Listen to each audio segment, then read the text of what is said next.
എന്താ മീര പ്രശ്നം? ഞാൻ പ്രശ്നത്തിലാണെന്ന് രാകേഷിന് എങ്ങനെ മനസ്സിലായി? അതെ, കയ്യിലെ 10 വിരൽ നഖം കടിച്ചു കഴിഞ്ഞില്ലേ, നീ കാലിലും കൂടി കടിക്കണ്ടെന്ന് വെച്ചിട്ട് ചോദിച്ചതാ. എനിക്ക് പ്രശ്നമൊന്നുമില്ല, ഇതൊക്കെ എനിക്ക് മാനേജ് ചെയ്യാൻ പറ്റുന്നേ ഉള്ളൂ. ഹലോ മാഡം, മാഡത്തിനുള്ള ഇഷ്ടം കൊണ്ട് ചോദിച്ചതൊന്നുമല്ല.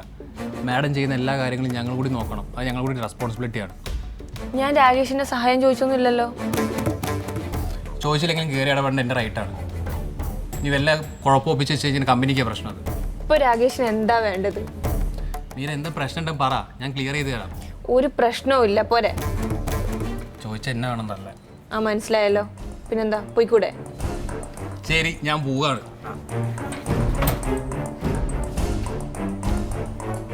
ഈഗോ കാരണം അവൻ്റെ അടുത്തൊന്നും ചോദിക്കാനും പറ്റിയില്ല. ഇനിയിപ്പം ഞാനിത് ആരോട് ചോദിക്കും? എന്നാലും എന്തിനായിരിക്കും പെട്ടെന്നൊരു മീറ്റിംഗ് വെച്ചത്? ഇപ്പോൾ വല്ല ടാസ്കും തരാനായിരിക്കും. വീണ്ടും ടാസ്കോ?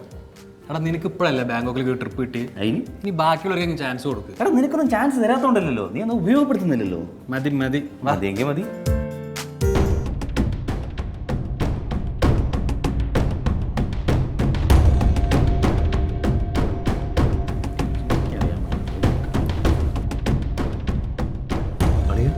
എന്തോ പ്രശ്നമുണ്ടല്ലോ. ശരിയല്ലേ, ആകെ മൊത്തം നെഗറ്റീവ് ആയിരുന്നു. ആ, രണ്ടാളും എത്തിയാ? ആ, ഇരിക്കി. എന്ത് പറ്റി സാർ? നിങ്ങളെ നോക്കിയിരിക്കായിരുന്നു, പറയാം.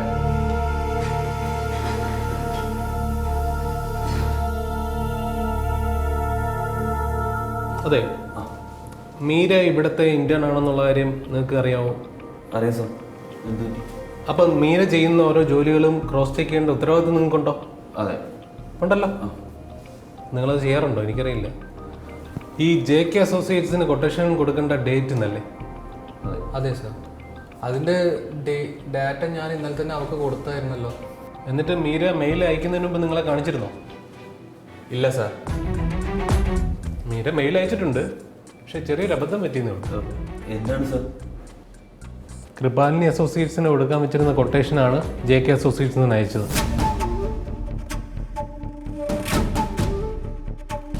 കൃപാലിനിയും നമ്മളും തമ്മിലുള്ള ബന്ധം അറിയാമല്ലോ, അതുകൊണ്ട് തന്നെ അതിന് മാർജിനും കുറവായിരുന്നു, പ്രോഫിറ്റ് മാർജിൻ. അത് JK അസോസിയേറ്റ്സിന് അയച്ചാലുള്ള കാര്യമൊന്നും ആലോചിച്ച് നോക്കിയേ. ഹെഡ് ഓഫീസിൽ അറിഞ്ഞാൽ തീർന്നു. ഇന്നലെ നോട്ട്സ് തന്നപ്പോൾ തന്നെ ഞാൻ പറഞ്ഞതല്ലേ മെയിലേക്കിനെ മുന്നേ ക്രോസ് ചെക്ക് ചെയ്യണമെന്ന്. അത് ഇന്നലെ വായിച്ചപ്പോൾ ഒരു പ്രശ്നം ഉണ്ടായില്ല, പിന്നെ അറ്റാച്ച് ചെയ്തപ്പോൾ മാറിപ്പോയി. അതുകൊണ്ടൊക്കെയാണല്ലോ അത് ചെക്ക് ചെയ്യാൻ വേണ്ടി തരണമെന്ന് പറയുന്നത്. അത് പിന്നെ മീര ഇവിടെ ജോയിൻ ചെയ്യുന്ന സമയത്ത് അംബാനിക്കൊരു മെയിൽ മാറി അയച്ചിട്ട് ഒരു വർക്ക് പിടിച്ച കാര്യം ഞാൻ കേട്ടിട്ടുണ്ട്. എപ്പോഴും ചക്ക വീണ മൊയിൽ ചാവണമെന്നില്ല, അത് മനസ്സിലായോ? ഇനിയിപ്പോൾ എന്ത് ചെയ്യാൻ പറ്റും സാർ? ഭാഗ്യത്തിനൊരു വഴി തെളിഞ്ഞിട്ടുണ്ട്. ഞാൻ നിങ്ങളുടെ അടുത്ത് പറഞ്ഞില്ലെന്നേ ഉള്ളൂ. കമ്പനിയിൽ നിന്ന് ട്രെയിനിങ്ങിനായിട്ട് ഒരാളെ അയച്ചിട്ടുണ്ട്. പുതിയൊരാളോ? അതാരാ സാർ?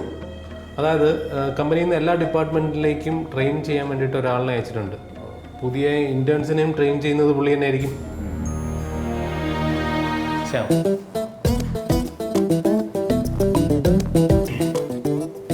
High team. അപ്പോൾ സാർ തുടങ്ങാമല്ലേ? തുടങ്ങി. അപ്പോൾ നമ്മുടെ കേരളത്തിൽ പുതിയൊരു ബ്രാഞ്ച് തുടങ്ങിയപ്പോൾ തന്നെ ഹെഡ് ഓഫീസിൽ തന്നെ വിളിച്ചിട്ടുണ്ടായിരുന്നു, നിങ്ങൾക്കൊരു ട്രെയിനിങ് തരണമെന്ന് പറഞ്ഞു. പക്ഷെ അന്നേരം ഞാൻ ഹൈദരാബാദായിരുന്നു. അപ്പോൾ ഹൈദരാബാദ് നമുക്കൊരു വേറൊരു ബ്രാഞ്ച് ഉണ്ടായിരുന്നു. അപ്പോൾ അവിടുത്തെ ട്രെയിനിങ് കഴിഞ്ഞാണ് ഞാൻ ഇങ്ങോട്ടേക്ക് വരുന്നത്. രാവിലെ തന്നെ ഞാനും ശ്യാമും മീറ്റ് ചെയ്തിരുന്നു. അപ്പോൾ ഞങ്ങൾ സംസാരിച്ചിരിക്കുമ്പോഴാണ് മീര വന്ന് കാര്യങ്ങൾ പറയുന്നത്. സാറ് പറഞ്ഞപ്പോൾ തന്നെ ഞാൻ ഡീറ്റെയിൽസ് എടുത്തായിരുന്നു. നമ്മുടെ JK അസോസിയേറ്റ്സിൻ്റെ IT അഡ്മിനും എനിക്ക് പരിചയമുണ്ടെന്ന് ഞാൻ സാറിനടുത്ത് പറഞ്ഞു. പിന്നെ അപ്പം തന്നെ ഞാൻ അവരെ വിളിച്ച് കാര്യങ്ങൾ പറഞ്ഞു. പക്ഷേ എന്താണെന്ന് വെച്ച് കഴിഞ്ഞാൽ ഇന്ന് അവരുടെ ഓഫീസിന് അവധി ആയതുകൊണ്ട് മീര അയച്ച മെയിലൊന്നും ആരും കണ്ടിട്ടില്ല. ഓക്കെ, പിന്നെ ഞാൻ വിളിച്ചു പറഞ്ഞാൽ അവർ തള്ളി പറയാനും പറ്റത്തില്ല. അതുകൊണ്ട് തന്നെ മെയിൽ ഡിലീറ്റ് ചെയ്തിട്ടുണ്ട്. അതുമാത്രമല്ല, ഇപ്പം നമുക്കോട്ടൊരു ബന്ധം ഉള്ളതുകൊണ്ട് മാത്രമാണ് വലിയ പ്രശ്നങ്ങളൊന്നും ഇല്ലാണ്ട് കാര്യങ്ങൾ സോൾവ് ആയത്. പക്ഷേ എന്നും അങ്ങനെ സംഭവിക്കണമെന്നില്ല. അതുകൊണ്ടാണ് നമ്മൾ മീഡിയയ്ക്കൊരു പ്രോപ്പർ ട്രെയിനിങ് നിർബന്ധമായിട്ട് വെച്ചിരിക്കുന്നത്. അല്ല, നിലവിൽ ഞാനും രാകേഷും ചേർന്ന് കാര്യങ്ങളൊക്കെ പറഞ്ഞു കൊടുക്കാറുണ്ട്. അല്ല, നിങ്ങൾ ചെയ്തതിൻ്റെ ഇപ്പോൾ കണ്ടല്ലോ. അതുകൊണ്ട് ഈ കമ്പനിയുടെ റെപ്യൂട്ടേഷൻ ബാധിക്കുന്ന ഒരു സംഭവം ഇവിടെ നടത്താൻ സമ്മതിക്കില്ല. അതെ, കമ്പനീൻ്റെ റെപ്യൂട്ടേഷൻ ചെയ്യുന്ന ഒരു കാര്യങ്ങൾ ഞങ്ങളിവിടെ ചെയ്യാറില്ല. എൻ്റെ പൊന്നു കൂട്ടുകാരാ, നിങ്ങൾ ചെയ്തു എന്ന് ഞാൻ പറയണില്ല, പക്ഷേ ചെയ്യാനായിട്ടൊരു അവസരം ഉണ്ടാക്കണം മാത്രമേ ഉള്ളൂ. എന്തായാലും മീരയുടെ കാര്യം ഞാൻ നോക്കിക്കോളാം. എടാ, ഇവനിക്ക് തീരെ പിടിക്കുന്നില്ല കേട്ടോ. അതിപ്പോൾ എനിക്കും പിടിക്കുന്നില്ല. തൽക്കാലം ഞാൻ മിണ്ടായിരിക്കും.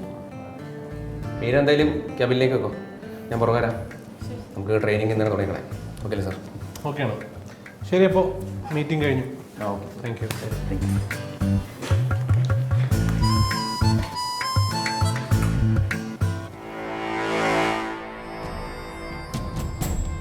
കളിയാ ഇതൊരു പണിയാണല്ലോ. ആ എന്തായാലും നീ അവൾക്ക് ഒരു പണി കൊടുക്കാൻ വേണ്ടി കാത്തിരുന്നതാണല്ലോ. ഇതിപ്പോൾ തേടിയ വള്ളി കാലി ചുറ്റിയ പോലെ ആയില്ലേ. ചുറ്റിയതൊക്കെ വള്ളി തന്നെ. പക്ഷെ ഞാൻ ആഗ്രഹിച്ച പോലെയാണ് ചുറ്റിയെന്ന് എനിക്കൊരു സംശയം. ആ എന്താണെങ്കിലും നീ വാ നമുക്ക് നോക്കാം.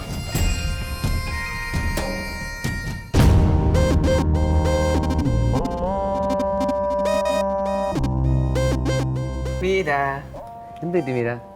ഓഫീസിൽ ജോലിയൊക്കെ ചെയ്യുമ്പോൾ നല്ല ശ്രദ്ധ വേണ്ടേ? അത് ഞാൻ പറഞ്ഞല്ലോ സാർ, എനിക്കൊരു അബദ്ധം പറ്റിപ്പോയതാണ്. അങ്ങനെ അബദ്ധം പറ്റാതിരിക്കുന്നത് നമ്മൾ നല്ലപോലെ പ്രിപ്പയർ ചെയ്യണം. ഇനിയിപ്പോൾ പേടിക്കണ്ട, ഞാനുണ്ടല്ലോ എല്ലാ വഴിയും പറഞ്ഞു തരാം. മീര മീര കമ്മിറ്റഡ് ആണോ?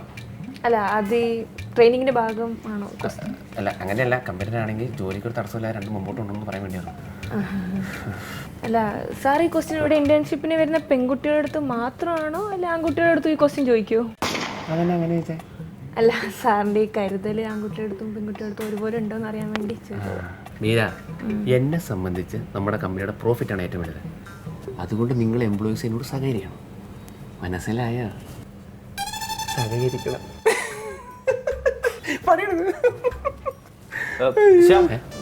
മാനേജർ വിളിക്കുന്നുണ്ട്. ഏത് പറയുന്നത്? നമ്മുടെ മാനേജർ പെട്ടെന്ന് ചെല്ലാം. മീര, ഞാൻ പറഞ്ഞാൽ എന്തെങ്കിലും നടക്കണ്ട, പോയിട്ട് വരാം. എങ്ങനെയുണ്ട് പേര് ട്രെയിനിങ് ഒക്കെ? നല്ല പോലെ പോകുന്നുണ്ട്. എന്നാ നടക്കട്ടെ.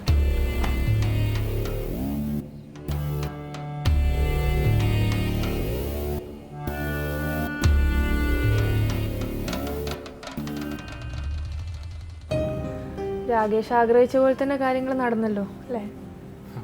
നിനക്ക് 2 ചീത്ത കേൾക്കണമെന്ന് ഞാൻ ഉദ്ദേശിച്ചുള്ളൂ. പക്ഷെ കമ്പനിക്ക് കുഴപ്പം വരുന്ന കാര്യങ്ങളൊന്നും ഞാൻ വിചാരിച്ചിട്ടില്ല. ഇനിയിപ്പോൾ അത് പറഞ്ഞിട്ടെന്താ, ഒരു അബദ്ധം പറ്റിപ്പോയി. മീര, അബദ്ധം ആർക്കായാലും പറ്റും. പക്ഷെ അത് സമ്മതിക്കാൻ ആദ്യം പഠിക്കണം. ഇന്നലെ തന്നെ എത്ര പ്രശ്നം ഞാൻ നിൻ്റെ അടുത്തൊന്ന് ചോദിച്ചു. എന്താ പ്രശ്നം, ഞാൻ എന്താ ക്ലിയർ ചെയ്ത് തരണോ ഒക്കെ ചോദിച്ചതല്ലേ? നീ ഒരു അക്ഷരം മിണ്ടിയില്ലല്ലോ. അത് പിന്നെ എന്നെ കൊണ്ട് തന്നെ അത് ക്ലിയർ ചെയ്യാൻ പറ്റുമെന്ന് തോന്നുന്നു. ഓ കൊള്ളാം. മെയിൽ മാറി അയച്ചിട്ടേ അത് ഒറ്റയ്ക്ക് സോൾവ് ചെയ്യാന്നുള്ളൊരു ഓവർ കോൺഫിഡൻസ് നിനക്ക് എവിടെ നിന്ന് കിട്ടി? നിനക്ക് ഹാക്കിംഗ് ഒന്നും അറിയില്ലല്ലോ. ഞാൻ രാകേഷിനോട് ഈ പ്രശ്നം പറഞ്ഞു എന്ന് വിചാരിക്കാം. രാകേഷ് എന്തായിരുന്നു ചെയ്യാൻ പോകുന്നത്? ഈ സാറിപ്പം പറഞ്ഞ JK അസോസിയേറ്റിൻ്റെ IT അഡ്മിൻ ഉണ്ടല്ലോ, അതെൻ്റെ ഫ്രണ്ടാണ്. പുള്ളിയുടെ പേര് പ്രകാശ് റാവു എന്നാണ്. മുംബൈയിൽ എൻ്റെ റൂംമേറ്റ് ആയിരുന്നു.